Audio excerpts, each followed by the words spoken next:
Hello, welcome to this session. In this chapter, we have already covered internet, intranet, protocols, IP address, domain name system. Today, we are going to discuss a topic OSI reference model. OSI reference model was developed by the International Organization for Standardization in 1984, and it is now considered as an architectural model for the intercomputer communications. OI stands for Open System Interconnection, is, is a reference model that describes how information from one computer moves through a physical medium to another computer. OSI model consists of 7 layers, and each layer performs its particular function. Each layer is assigned a particular task so that the task assigned to each layer can be performed independently. Let us see in the figure. There are 7 layers in this model. The bottom layer is physical layer, and above the physical layer is a data link layer. Then third one is network layer, transport layer, session layer, presentation layer, and the last is application layer. Now we discuss the functions of each layer in OSI reference model. The first layer is physical layer. The main functionality of the physical layer is to transmit raw bits from source node to destination node. It converts the digital analog bits into electrical signals or optical signals.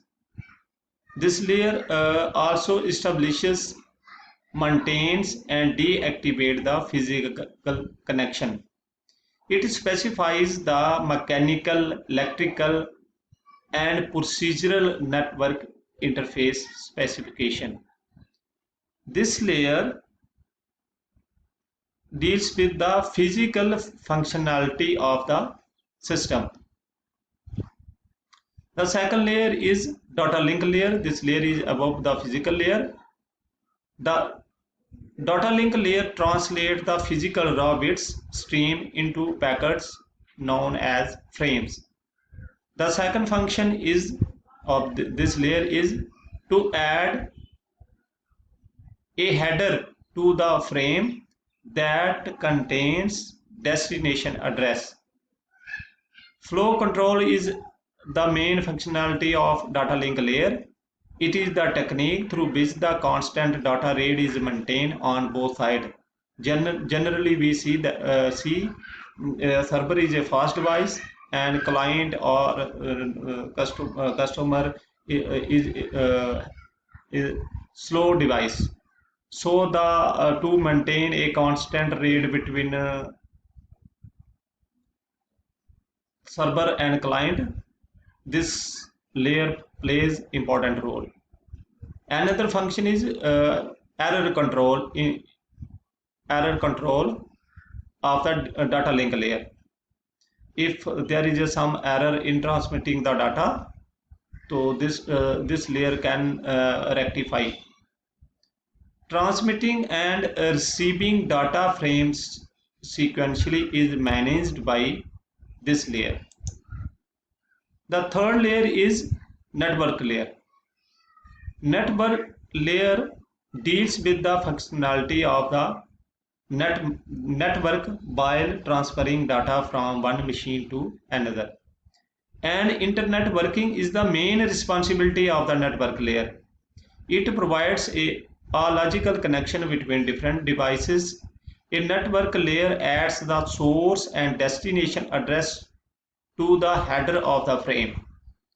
Routing and forwarding are the major component of the network layer, and it determines the best optimal path out of best multiple paths.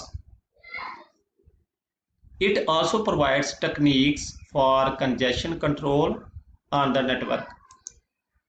The fourth layer is transport layer. The transport layer ensures that the messages are transmitted in the order in which they are sent. It establishes and maintains a connection between hosts. The main responsibility of the transport layer is to transfer data completely. It receives the data from the upper layer and converts them into smaller units known as segments. The transport layer also responsible for flow control and error control. The fifth layer is session layer. The session layer allows the two processes to establish, use, and terminate a session. Session layer adds some checkpoints when transmitting the data in a sequence. If some errors occurs in the middle of the transmission of data, then the transmission will take place again from the checkpoint. The session layer allows two systems to start communication with each other in half duplex or full duplex. The sixth layer is presentation layer.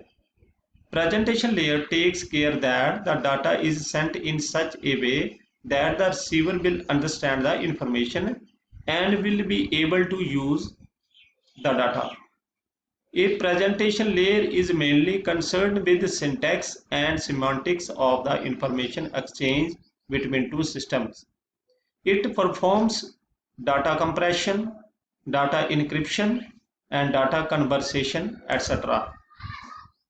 The seventh layer is application layer. This layer provides high-level application program interface to the users. This layer allows a user to access and manage the file in a remote computer. An application layer provides the facility for email forwarding and storing. An application layer also provides the distributed database sources and is used to provide that global information about various objects. Students, if you have any question regarding this topic, you may post your question on Google Classroom or in a WhatsApp group. Thank you.